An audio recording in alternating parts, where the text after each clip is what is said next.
Praise the lord. ఈరోజు December 7వ తేదీ శనివారం 2024 సంవత్సరం.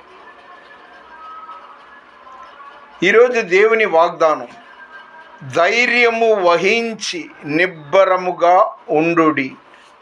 కీర్తన 31:24. దేవునితో మనం ఉంటే ఎంత బాగుంటుంది. మేము ఆదివారం క్రైస్తవులం, ఆదివారం ఏదో రెస్ట్ ఉంటుంది కాబట్టి వెళ్తున్నాం, ఇది కాదు. మనం దేవునితో ఉండాలి. యుగ సమాప్తి వరకు సదాకాలం మీతో కూడా ఉంటానని చెప్పిన దేవుడు కదా. అందుకని ఆయనతో ఉండాలి, ఆయనలో ఉండాలి. కానీ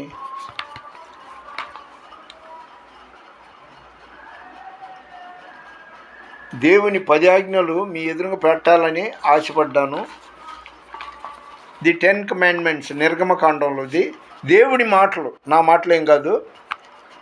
నేను తప్ప దేవుడు వేరొక దేవుడు నీకు ఉండకూడదు.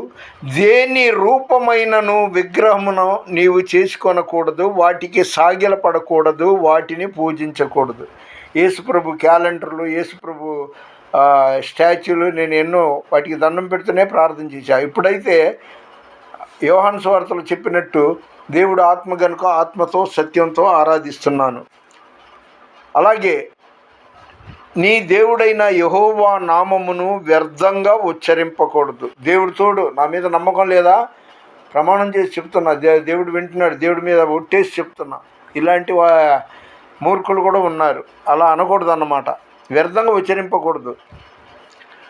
4వది, విశ్రాంతి దినమును పరిశుద్ధముగా ఆచరించుచు జ్ఞాపకం ఉంచుకొనుడు. అంటే విశ్రాంతి రోజుని, ఈరోజు దేవుడు సమస్తాన్ని సృష్టించాడు. ఈరోజు ఆయన 3వ రోజు పునరుత్థానుడయ్యాడు. ఆ మాటని మనం జ్ఞాపకం చేసుకొని మనం పరిశుద్ధపరచాలి, ధ్యానంలో ప్రార్థనలో ఉండాలి. నీవు దీర్ఘాయుష్మంతుడ వగునట్లు నీ తండ్రిని నీ తల్లిని సన్మానించుము. ఇది చాలా ముఖ్యం. నీవు దీర్ఘాయుష్మంతుడ వగునట్లు నీ తండ్రిని నీ తల్లిని సన్మానించుము. ఇది 10 కమాండ్మెంట్స్లో 5వది. 6వది, నరహత్య చేయకూడదు. 7వది, వ్యభిచరింపకూడదు. ఇలాంటివి కొన్ని చేశానులేండి నా జీవితంలో, పూర్వ జీవితంలో. దొంగిలకూడదు. 9వది, నీ పొరుగువాని మీద అబద్ధ సాక్ష్యము పలకకూడదు. నీ పొరుగువాని దగు దేనినైనను ఆశింపకూడదు. ఎందుకంటే అతిక్రమములను ఒప్పుకొని దానిని విడిచిపెట్టువాడు వర్ధిల్లును. అబ్బాయి నేను మహాపవిత్రుడిని, పుడుతూనే మహాభక్తుడిని అని చెప్పుకోవడం వేస్ట్. నేను చాలా ఎన్నోసార్లు నా సాక్ష్యాలు మీకు చెప్పాను.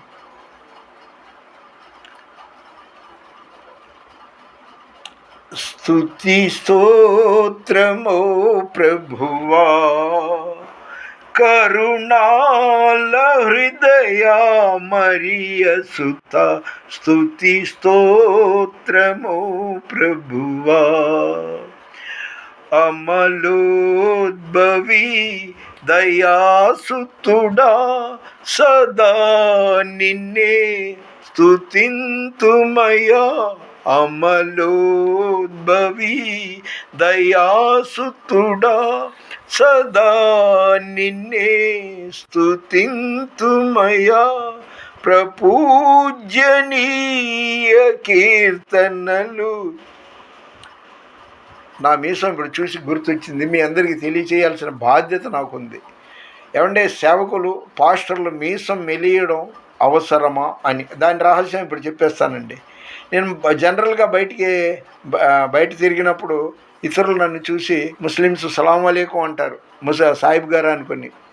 ఇక మన సేవకుల్లో చాలామంది, ఏమంటే ఫ్రాన్సిస్ గారు మీసం మెలేసుకున్నారు ఏంటంటే, మనం తగ్గింపుగా ఉండాలి అంటే నేను ఒకటే అన్నా, నా దేవుడు రోషం గల దేవుడు. ఇంకా చెప్పాలంటే ఆయన రాజులకి రాజు, ప్రభువులకు ప్రభువు.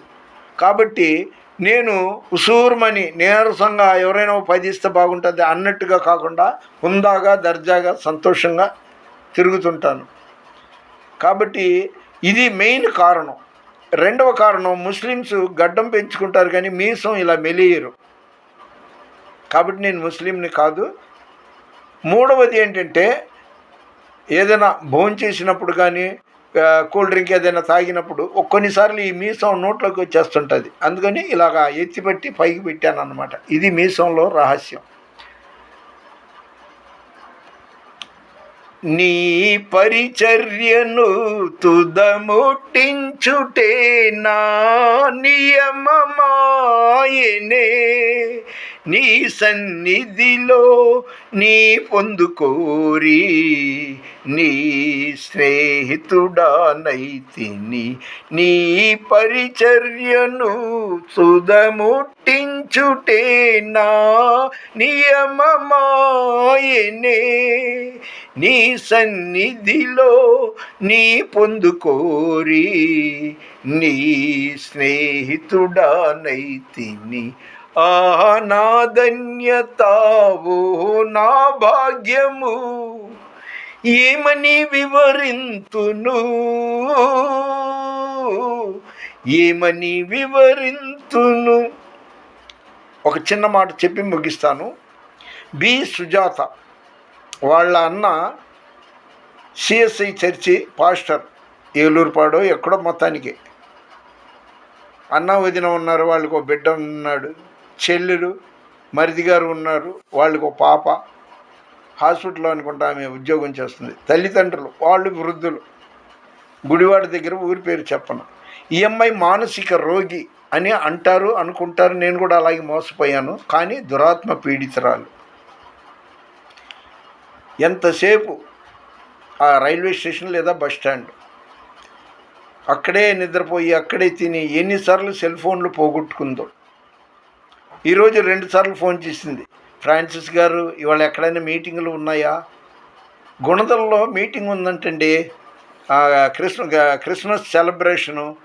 అక్కడికి వెళ్తే ఆ వాచ్మెన్ పోపో నువ్వు సేవకురాలివా ఏంటి అని తరిమాడు. అంటే నేను అన్నా, మరి నువ్వు ఆ పెద్ద సంచి చిత్తు కాగితాలు ఏరుకునేటట్టుగా పట్టుకొని తిరుగుతుంటావు, సేవకురాలివా నువ్వు? నాకు ఫోన్లు చేయొద్దు మొర్రు అంటే నన్ను నాగిన్నే ఆశ్రయిస్తుంది. సరే ఇవాళ సాయంత్రం వెళ్ళు, ఎక్కడ విజయవాడ శిఖామణి సెంటర్ బాబు జగజ్జీవన్ రాము కళ్యాణ మండపంలో సెమీ క్రిస్మస్ ఏదో చేస్తున్నారు, అక్కడికి వెళ్ళు. ఈమెంటి 100-200 ఇస్తారు ఛార్జీలకి, భోజనం పెడతారా అనేసి. ఇదే పాపం. ఇలాంటి మనిషి కోసం దయచేసి మీకు తల వంచి నేను నమస్కరిస్తున్నాను. ఆమెకి దాదాపు 38-40 ఉంటుంది వయసు. చీమైనా స్పీడ్గా నడుస్తుంది, ఆమె నడుస్తుంటే ఉసూరు అనిపిస్తుంది. ఎవరు పట్టించుకోవట్లేదు. నేను మాత్రం దాదాపు 12-13 సంవత్సరాల నుండి ఆమె కోసం రోజు ప్రార్థన చేస్తున్నా. ప్రభువా, నీవు నశించిపోయిన దాన్ని వెతికి రక్షించడానికి వచ్చావు. పాపులకి నేను పాపులను పిలువచ్చి తిని కానీ నీతిమంతుల కొరకు రాలేదన్నావు. రోగికే వైద్యుడు అవసరం కానీ ఆరోగ్యవంతుడికి అక్కర్లేదు కదా అన్నావు. అలాంటి మనిషిని కాపాడు ప్రభువా, నీకు సాక్షిగా మార్చుకో ప్రభువా. నేను నా వంతు రోజు ప్రార్థన చేస్తున్నాను. దయచేసి వీడియో చూసిన మీలో ఎవరైనా సరే ఆ బి సుజాత గురించి మీ ప్రార్థనలో జ్ఞాపకం చేసుకోండి. చాలా చాలా హృదయ విదారకంగా ఉంటుంది ఆమెను చూసినప్పుడల్లా. ఎప్పుడైనా సేవకుల సదస్సులు వెళ్తే ఓ ముద్ద కడుపు నిండా తింటుంది, కానీ మిగతా టైంలో డొక్క మార్చుకుంటుంది. సెల్ ఫోన్లు ఎన్నో పోగొట్టుకుంది. అంటే ఖరీదైంది కాదులేండి, 700-800కి వస్తుంది అలాంటివి. అంటే నిద్రపోయి అలాగే ఇదైపోద్ది అన్నమాట. ఆమెను చూస్తే నాకు గుండె తరుక్కుపోతుంటుంది. దయచేసి మీ ప్రార్థనలో జ్ఞాపకం చేసుకోండి. మనం ఏం తిన్నామా, ఎంత సంపాదించామా అనేది కాదు. దేవుడు నిన్ను వల్లే నీ పొరుగువాడిని ప్రేమించన్నాడు. కాబట్టి మీ ప్రార్థనలో జ్ఞాపకం చేసుకోండి. 12 సంవత్సరాల నుండి ఆమె కోసం ప్రార్థన చేస్తున్నాను. ఆమెను గొప్ప ప్రార్థనా పరురాలిగా మార్చు. బంధకాలు, కట్ల నుండి, దురాత్మ చీకటి శక్తుల ప్రభావాల నుండి, మానసిక రోగాల నుండి ఆమెను రక్షించి ఆమెను నిజమైన భక్తురాలిగా, ప్రార్థనా పరురాలిగా మార్చమని దేవుడిని ప్రార్థిస్తున్నాను. ఒక మంచి చేయాలంటే మన తోటి వాళ్ళ గురించి అలా ప్రార్థన చేయాలి. మన వినికిడిలో దేవుడి కొన్ని మాటలు దీవించునుగాక. మరొకసారి ఈరోజు డిసెంబర్ 7వ తేదీ 2024 సంవత్సరం శనివారం సాయంత్రం 6 గంటల ప్రాంతంలో మన వినికిడిలో దేవుడి కొన్ని మాటలు దీవించునుగాక. దేవుని పరిచర్యలో మీ రత్నం ఫ్రాన్సిస్. God bless you.